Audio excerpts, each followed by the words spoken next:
আমি আজকে সাগরের চালা মাছ দিয়ে লাউ কারি রান্না করব। সম্পূর্ণ ভিডিওটা আপনারা দেখবেন আমি কীভাবে রান্না করব।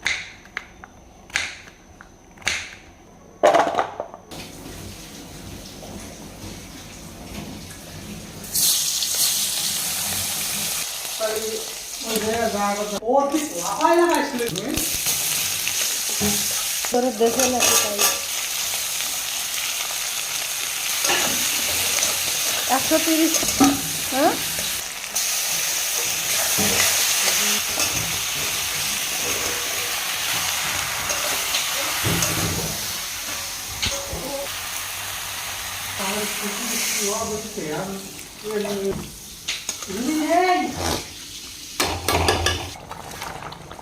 করলো না গো।